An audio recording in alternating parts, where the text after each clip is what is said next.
Hello guys, मोल concept देख रहे हैं हम। मोल कंसेप्ट में इससे पहले लेक्चर्स में हमने स्टोइचियोमेट्री देखा था। स्टोइचियोमेट्री और स्टोइचियोमेट्री कोएफिशिएंट्स क्या होता है वो सभी बातें हम डिस्कस कर चुके हैं।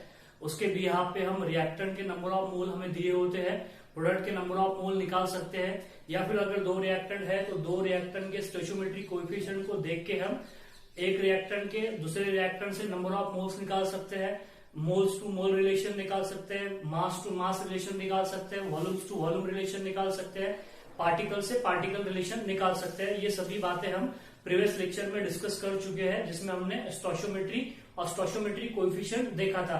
तो मैंने यहाँ पे आपको एक कंबशन रिएक्शन बतानी है कि बैलेंस केमिकल रिएक्शंस को भी हम स्टोइचियोमेट्री देखते हैं। तो कई बार क्या होता है, आपको कंबशन दिया जाता है, combustion of methane, combustion of ethane, combustion of propane, ऐसा दे के छोड़ दिया जाता है। तो आपको कंबशन रिएक्शन बैलेंस करती आनी चाहिए। मैंने आपको बोला था कि 90% केसेस में एग्जाम में बैलेंस रिएक्शन दी जाती है, बैलेंस केमिकल इक्वेशन दी जाती है, कुछ केसेस में 10% केसेस में रिएक्शन नहीं दी जाती है। तो ऐसी सिचुएशन में आपको कुछ रिएक्शन पता होना चाहिए, और उसमें की एक अहम रिएक्शन जो होती है वो होती है कंबशन रिएक्शन। तो क्या होती है कंबशन रिएक्शन, उसके भी यहाँ पे हम नंबर ऑफ मोल्स या स्टोइचियोमेट्री कैसा देखते हैं ये हम आज के लेक्चर में डिस्कस करने वाले हैं। साथ ही साथ आज ही के लेक्चर में हम लिमिटिंग रिएजेंट, यही मोल कंसेप्ट का एप्लीकेशन है, ये भी आज ही के लेक्चर में हम डिस्कस करने वाले हैं। तो चलिए शुरू करते हैं। तो यहाँ पे देखिए कि how to balance the combustion reactions, how to balance the combustion reaction. पहली बात ये समझते हैं कि what is the combustion reaction, कौन सी रिएक्शन को कंबशन रिएक्शन कहते हैं। तो देखिए यहाँ पे combustion means those reaction, combustion बोले तो कौन सी रिएक्शन होगी, that is these are the burning, क्या होगी burning, burning of substance, that is the burning of substance, कोई भी सब्सटेंस को जलाना, that is the burning of substance, substance को जलाना। लेकिन जलाना नहीं, देखो यहाँ पे सिर्फ जलाना ही नहीं, कोई भी सब्सटेंस को जलाना इन excess of oxygen, in excess of oxygen, कोई भी सब्सटेंस को ऑक्सीजन के प्रेजेंस में जलाना, उसे क्या कहते हैं कंबशन कहते हैं। मान लो मेरे पास में ये पेन है, अगर मैं पेन को जलाऊंगा in presence of oxygen, oxygen के कांटेक्ट में जलाऊंगा, तो इसे बर्निंग नहीं बोलेंगे, इसे कंबशन बोलेंगे। क्या बोलेंगे, इसे कंबशन बोलेंगे। बर्निंग, कंबशन बर्निंग ही है, लेकिन वहां पे एक प्रॉपर यूज किया जाता है ऑक्सीजन का। अगर ऑक्सीजन ना हो तो उसे बर्निंग बोलेंगे सिंपली, ऑक्सीजन मेंशन ना किया हो तो वो बर्निंग ही होगा। लेकिन ऑक्सीजन अगर मेंशन किया है तो उसे क्या कहते हैं कंबशन कहते हैं। तो वहां पे हमको कंबशन किसका देखना पड़ेगा, कौन से कंपाउंड का, इस पेन का कंबशन थोड़ी ना देखना पड़ेगा, हमें कंबशन देखना पड़ेगा हाइड्रोकार्बन का। तो देखिए यहाँ पे दैट इज द एक रिएक्शन जो हमें पूछी जाती है, उसमें हमको कंबशन किसका दिया जाता है, कंबशन ऑफ हाइड्रोकार्बन। फिर से सुनिए कि यहाँ पे हमको कंबशन किसका दिया जाता है, हाइड्रोकार्बन का। अब हाइड्रोकार्बन क्या चीज है, अब देखिए यहाँ पे सिंपल है कि हाइड्रोकार्बन ये जो वर्ड है ये दो एलिमेंट से मिलके बना है। सबसे पहला जो है वो हाइड्रो है और दूसरा जो है which is called as the carbon. तो कार्बन तो आपको समझ में आ रहा है कि कार्बन तो कार्बन ही होगा, ठीक है। तो यहाँ पे देखिए हमको कंबशन अगर देखना है किसका कंबशन, हाइड्रोकार्बन का, तो इसमें ये जो हाइड्रो जो वर्ड है ये हाइड्रो दर्शाता है हाइड्रोजन को, किसको रिप्रेजेंट करता है वो हाइड्रोजन को, और कार्बन किसको, एल्यूमिनियम को रिप्रेजेंट करेगा कि नहीं, कार्बन को ही रिप्रेजेंट करेगा। अब यहाँ पे देखिए अगर मैं कोई भी हाइड्रोकार्बन का जिसमें कार्बन और हाइड्रोजन ये दो एलिमेंट मौजूद हो, जिसमें कार्बन और हाइड्रोजन ये दो एलिमेंट मौजूद हो, उसे बोला जाता है हाइड्रोकार्बन। अगर कोई भी हाइड्रोकार्बन को अगर मैं जलाता हूं इन प्रेजेंस ऑफ ऑक्सीजन, बोले तो अगर मैं कंबशन करता हूं किसका, हाइड्रोकार्बन का, तो यहाँ पे दो कंपाउंड फॉर्म होते हैं। पहला होता है CO2 और दूसरा होता है H2O। बस ये बात ध्यान में रखनी पड़ेगी आपको, कोई भी हाइड्रोकार्बन को हम जब जलाएंगे, चाहे वो सैचुरेटेड हाइड्रोकार्बन हो या अनसैचुरेटेड हाइड्रोकार्बन हो, आगे डिटेल में आने वाला है क्या होते हैं हाइड्रोकार्बन। जैसे कि हाइड्रोकार्बन तो आपने पढ़ाई है, methane, ethane, propane, butane, acetylene, ethyne etcetera, these are the examples of hydrocarbon. जिसमें हाइड्रोजन और कार्बन हो उसे क्या कहते हैं, हाइड्रोकार्बन। अब कोई भी हाइड्रोकार्बन को अगर हम जलाएंगे तो उसमें से एक तो CO2 निकलेगा और उसी के साथ ही साथ क्या मिलेगा हमको यहाँ पे H2O मिलेगा। अब सवाल आता है कि अगर मेरे पास यहाँ पे देखिए, अगर मैं एग्जांपल के तौर पे यहाँ पे एक हाइड्रोकार्बन ले लेता हूं, दैट इज CH4। दिख रहा है hydrogen and carbon which is called as the hydrocarbon. मुझे जलाना है इसे ऑक्सीजन के प्रेजेंस में। ऑक्सीजन के प्रेजेंस में जलाने के बाद हमने एक बात तो यहाँ पे पता चल गई हमको कि अगर कोई भी हाइड्रोकार्बन को जला दिया हमने तो हमें H2O प्लस क्या मिलेगा, CO2 या CO2 प्लस H2O। आप ये बात गाढ़ बांध लीजिए कि अगर हाइड्रोकार्बन को जलाया जाएगा, कंबशन किया जाएगा ऑक्सीजन के प्रेजेंस में, तो CO2 प्लस H2O प्रोड्यूस होगा। अब ये CO2 कोई भी हाइड्रोकार्बन दिया गया आपको, रिएक्टेंट साइड में पटक दो उसको, उसके बाद में प्रोडक्ट साइड में CO2 प्लस H2O, आग बंद करके लिख सकते हो आप यहाँ पे CO2 प्लस H2O। अब सवाल यह आता है कि उस रिएक्शन को बैलेंस कैसे किया जाए। तो आप देखिए यहाँ पे कि रिएक्टेंट साइड में कार्बन एटम कितने हैं, 1 है, और प्रोडक्ट साइड में कार्बन एटम हमको उतना ही करना पड़ेगा, क्योंकि laws of conservation of mass क्या कहता है कि जितने number of particles reactant side में होंगे उतने नंबर ऑफ पार्टिकल कौन से साइड में होने चाहिए, प्रोडक्ट साइड में होने चाहिए। क्योंकि हमने देखा है कि बैलेंस केमिकल इक्वेशंस सेटिस्फाई करती है laws of conservation of mass. ऐसा थोड़ी ना होगा कि इधर एक कार्बन है तो 4 हो जाएंगे, नहीं। तो देखिए यहाँ पे एक कार्बन है तो एक कार्बन यहाँ पे है मौजूद, कोई नंबर चेंज करने की जरूरत नहीं है। यहाँ पे देखिए एक कार्बन है तो यहाँ पे भी एक कार्बन है। अब सवाल ये आता है, लिखने की नहीं भी लिखे तो चलेगा। अब यहाँ पे देखिए, अब हाइड्रोजन देखिए रिएक्टेंट साइड में कितने हैं, 4 हाइड्रोजन है, लेकिन यहाँ पे तो 2 ही है, इसको 4 कर दो फिर, दैट इज द हो गए 4 हाइड्रोजन। अब यहाँ पे ऑक्सीजन काउंट कीजिए। अब प्रोडक्ट साइड में ऑक्सीजन काउंट कीजिए, यहाँ पे 2 है और ये 2 है, 2 और 2 कितने होते, ये 2 और 2 कितने होते, 4 होते। तो इसको 4 ऑक्सीजन आइटम करने के लिए इसको कितने से मल्टीप्लाई करना पड़ेगा, 2 को 2 से मल्टीप्लाई करना पड़ेगा। होगी कंबशन रिएक्शन बैलेंस। आसान था कंबशन रिएक्शन बैलेंस, उसके लिए एक इक्वेशन भी है, मैं इक्वेशन नहीं बताने वाला आपको, सीधा सीधा आपने ऐसे बैलेंस करना है। देखो और देखिए, और एग्जांपल ज्यादा क्लियरिटी के लिए और एग्जांपल देखते हैं। जैसा हमारे पास में क्या है, C2H6। C2H6 को क्या कहते हैं, ethane, that is C2H6 is ethane. इसको जला दो किसके प्रेजेंस में, ऑक्सीजन के प्रेजेंस में, आग बंद करके लिख दो, यहाँ पे क्या प्रोड्यूस होगा, CO2 प्लस H2O। अब यहाँ पे देखिए कितने कार्बन है, 2 कार्बन है, तो 2 कार्बन लिख दीजिए यहाँ पे। यहाँ पे कितने हाइड्रोजन है, 6, तो यहाँ पे 6 हाइड्रोजन बना दीजिए। अब यहाँ पे ऑक्सीजन काउंट कीजिए प्रोडक्ट साइड में, 2 और 2 4, देखिए 4 हो जाएंगे, 4 ऑक्सीजन और ये 3, मतलब कितने हो जाएंगे 7। लेकिन ऐसा लिख दोगे तो 14 हो जाएंगे ना। फिर इसको कैसा लिखना पड़ेगा, इसे तो हम O के फॉर्म में नहीं लिखते, 7O ऐसा लिख सकते हैं कि हम यहाँ पे नहीं लिख सकते, क्योंकि मॉलिक्यूलर फॉर्म में होता है ऑक्सीजन। तो इसे कैसा लिख देंगे आप, 7/2 O2, 2 से 2 कैंसिल, 7 ऑक्सीजन बचेंगे। तो हो गई रिएक्शन बैलेंस। देखिए जितने number of carbon reactant side में है 2, उतने ही कार्बन इधर है। जितने हाइड्रोजन इधर है 6, इधर भी 6 हाइड्रोजन है, इधर 7 ऑक्सीजन है तो इधर भी 7 ऑक्सीजन है। दिख रहा है आपको, हो गई बैलेंस रिएक्शन। और देखिए और आगे बढ़ते हैं हम, यहाँ पे देखिए और एक एग्जांपल देख लेंगे।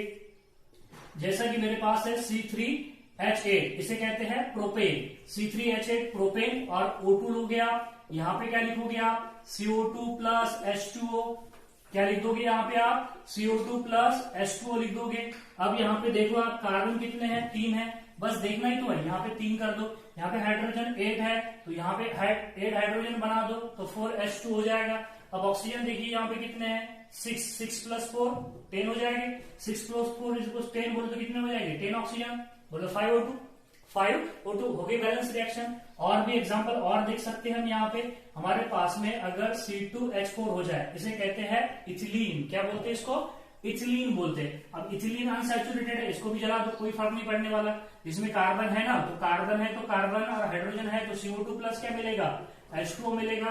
2 कार्बन है तो 2 CO2 मिलेंगे, 4 हाइड्रोजन है तो 2 H2O मिलेंगे।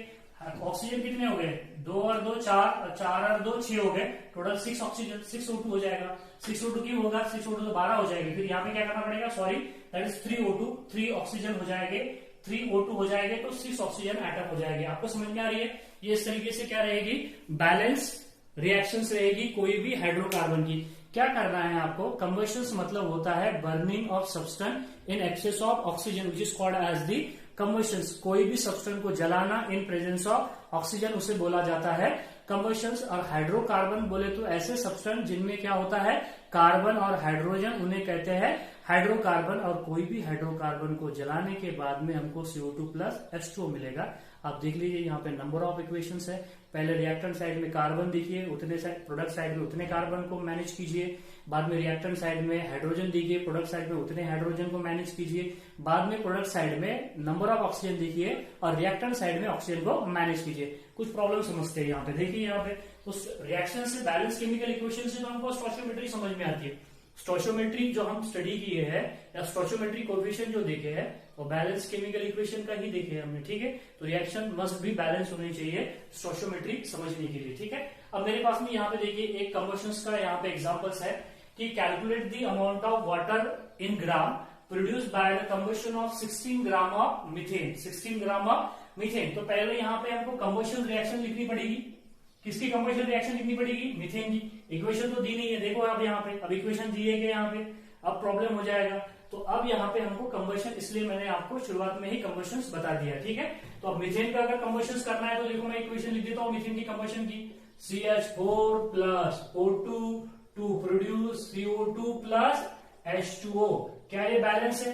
क्या ये बैलेंस है? एक कार्बन 4 हाइड्रोजन 2 हाइड्रोजन नहीं, अब ये 2 हाइड्रोजन लिख दो गया। अब ये बैलेंस है क्या? अब ये बैलेंस है। हाँ देखिए कार्बन और हाइड्रोजन तो बैलेंस है, लेकिन ऑक्सीजन कितने हैं यहाँ पे बोलिए मुझे? 2 और ये 2, 4 हो जाएगी। तो मुझे यहाँ पे कितने लिखना पड़ेगा? 4 ऑक्सीजन आइटम लिखने पड़ेंगे, मतलब ट्वाइस O2 हो जाएगा। अब ये रिएक्शन बैलेंस है, देखो यही तो बैलेंस किया अपन ने, वही तो रिएक्शन है। अब क्या बोला गया? अब यहाँ पे देखिए, अब स्टोइकियोमेट्री कोएफिशिएंट हमको यहाँ पे calculate the amount of water in gram produced by the combustion of 16 gram of CH4। अब स्टोइकियोमेट्री कोएफिशिएंट देखिए, ये मीथेन का स्टोइकियोमेट्री कोएफिशिएंट 1 है, ऑक्सीजन का स्टोइकियोमेट्री कोएफिशिएंट 2 है, CO2 का स्टोइकियोमेट्री कोएफिशिएंट 1 है और वाटर का स्टोइकियोमेट्री कोएफिशिएंट कितना है यहाँ पे? देखिए 2 है। दिख रहा है आपको? साफ साफ दिख रहा है। अब हमें, लेकिन यहाँ पे देखिए, हमें तो यहाँ पे नंबर ऑफ मोल्स नहीं दिए हैं। नंबर ऑफ मोल्स दिए हैं? नहीं दिए है। CH4 का रिलेशन वाटर के साथ में क्या रहेगा? इसका स्टोइकियोमेट्री कोएफिशिएंट का रेशियो क्या रहेगा? 1:2 रहेगा। दिख रहा है आपको?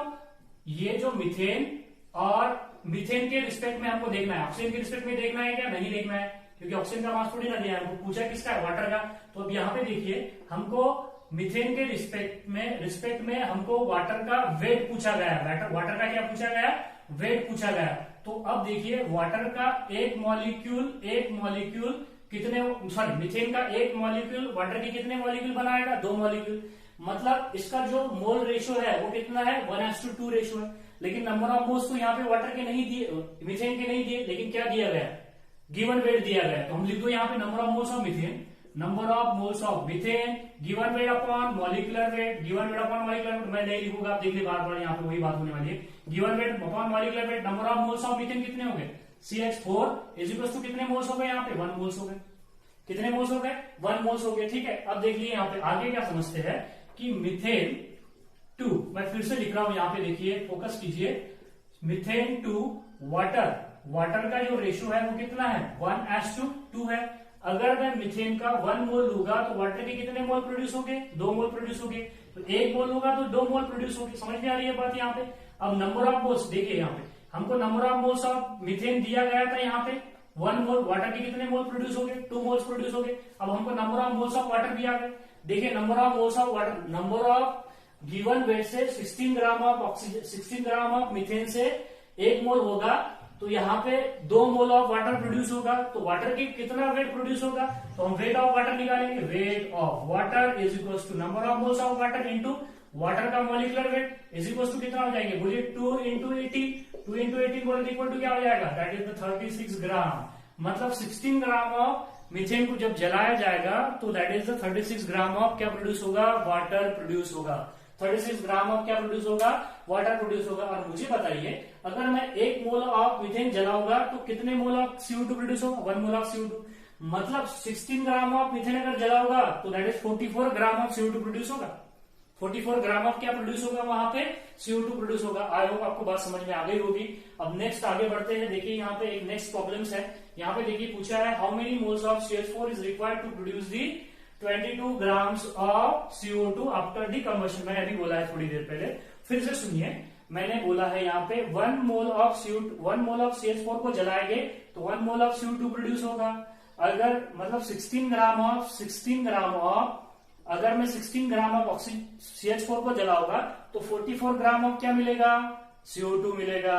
अगर मैं यहाँ पे 8 ग्राम ऑफ CH4 जलाऊंगा तो 22 ग्राम ऑफ क्या मिलेगा, CO2 मिलेगा। देखिए वही प्रॉब्लम है। How many moles of CH4 is required to produce the 22 grams of CO2 after the combustion. चलो कंबशन रिएक्शन लिखते हैं फिर से, वही काम है हमें। That is the CH4 plus O2, मैं डायरेक्ट लिखता 2O2, 2 गिव क्या मिलेगा, CO2 प्लस कितने H2O, ट्वाइस H2O। अब यहाँ पे हमको किसका रिलेशन पूछा है, मीथेन टू CO2 का रिलेशन पूछा है। अब यहाँ पे देखिए हमको यहाँ पे how many moles of CH4 is required to produce the 22 grams of CO2 after the combustion. लेकिन हमको यहाँ पे CO2 के नंबर ऑफ मोल्स नहीं दिए, लेकिन वेट दिया है, तो निकालो यहाँ पे नंबर ऑफ मोल्स CO2 के। Number of moles of CO2 is equal to given weight कितना दिया हुआ है 22 अपॉन मॉलिक्यूलर वेट कितना है 44। So number of moles of CO2 is equal to कितना आ गया 0.5। कितने आ गया number of moles of CO2, that is 0.5 आएगा। 1/2 बोले तो 0.5 तो होता है ना। सो अब यहाँ पे देखिए हमें किसका रिलेशन किसके साथ देखना है, CO2 का रिलेशन किसके साथ देखना है, CH4 के साथ में। तो जो हमको दिया है उसे लेफ्ट हैंड साइड में लिखा जाता है, जो हमको दिया है उसे कहाँ लिखना है LHS में, जो निकालना है उसे कहाँ लिखना है RHS में। यहाँ पे गड़बड़ मत कर देना, नहीं तो थोड़ा सा आप में गड़बड़ हो जाएगी। जो दिया होता है वो LHS में निकालो लिखो, और जो निकालना है वो RHS में लिखो, इतना तो आसान होगा। नहीं तो बोलोगे सर यहाँ पे तो RHS में है, ये ऐसा लिख दिया आपने, ठीक है। तो हमको ये एक मेथड से मैं बता रहा हूं आपको, यूनिटरी मेथड है कि जो हमको दिया गया है उसे लेफ्ट साइड में लिखो और यहाँ पे राइट साइड में क्या लिख दो, मीथेन लिख दो, ठीक है, CH4। अब मुझे बताए इनका जो रेशियो है वो कितना है, 1:1 है। देखिए 1:1 है, तो अगर मैं 0.5 मोल्स लूंगा इसके, तो इसके भी कितने 5 मोल्स हो गए, 0.5 मोल्स ही हो गए। 0.5 मोल्स देखिए ना, अगर मैं 0.5 मोल्स ऑफ CO2 प्रोड्यूस हो रहा है, यहाँ पे किससे प्रोड्यूस हो रहे हैं, मीथेन से प्रोड्यूस हो रहे हैं, तो 0.5 मोल्स ऑफ मीथेन ही चलेगा। जिस तरीके से 1 मोल जलेगा मीथेन तो 1 मोल ही प्रोड्यूस होगा ना, हाफ मोल जलेगा तो हाफ मोल CO2 प्रोड्यूस होगा, तो number of moles of CH4 कितने निकल गए, हाफ मोल। चलो वेट निकालो फिर CH4 का weight is equal to number of moles into the molar mass 16, तो that is 0.5 into 8 is equal to कितने हो जाएंगे, सॉरी 0.5 into multiplied by 16 तो हो गया ना। तो कितना हो जाएगा, बोलिए कितना हो जाएगा यहाँ पे, that is the 8। कितना हो जाएगा 1/2 multiplied by 16, 2 8 16, तो कितना आ जाएगा 8 ग्राम। कितना आ जाएगा यहाँ पे 8 ग्राम, मतलब 22 ग्राम ऑफ मुझे CO2 प्रोड्यूस करने के लिए 8 ग्राम ऑफ ऑक्सीजन जलाना पड़ेगा। वही तो बात बोला है, वही तो बात हमने यहाँ पे डिस्कस की है, तो आपको बातें समझ में आ गई होगी। ये जो है इसे कहते हैं कंबशन रिएक्शन। आप जल्दी से स्क्रीनशॉट लीजिए, हम आगे बढ़ते हैं लिमिटिंग रिएजेंट की।